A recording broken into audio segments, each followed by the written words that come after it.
Ayan, so magandang tanghali mga idol. Supremo 155. Top overall natin kasi ayan, singaw, barbula niya singaw. Hard starting, yan.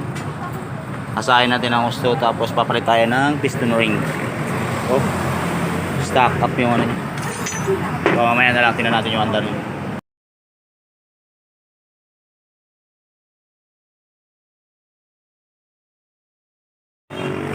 Okay, so ayan mga idol, nilagay na natin ulit yung head niya. So bago yung piston ring, bago yung valve seal, nasa natin ang barbula niya.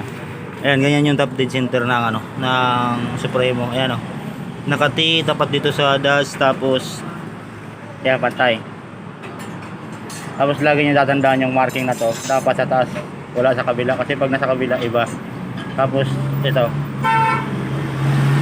mabilis lang tandaan yung sa Supremo kasi ano lang isa lang, ibig sabihin niyan pag nakataas to, maganda yung forma nung dalawang rocker arm niya. Ayan, kinlirance ko na yan. Tapos check natin yung compression niya kung malakas.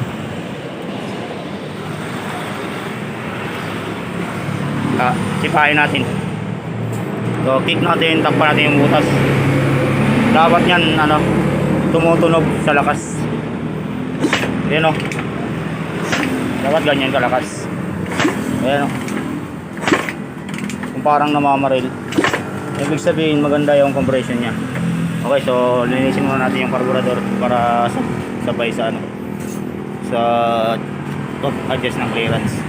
Okay, ito na yung hard starting Supremo. Ayan o, tingnan natin yung hard starting pa rin. Gano'n to? Yeah, lagay mo na. Oh, wala na, easy push start na lang. Kamay mo. Saka tahimik na. May tuktok kasi ito konti. Yan, ayos na, isa pa. Oh, Click. one click na gid. Oh, sarap. Sakik nga, sakik. Try natin sakik.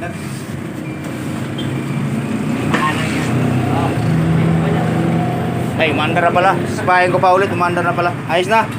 Supremo, yan. So, ganda na ng ano niya. Ganda na ng operation. Ayos, ayos. Okay, isang araw nito to. Kaya yung mga malulupit natin kasama dito. You know? Ay, si Sir, taga San Mateo yan. Mapapanood ni Sir yan. Okay, thank you, thank you.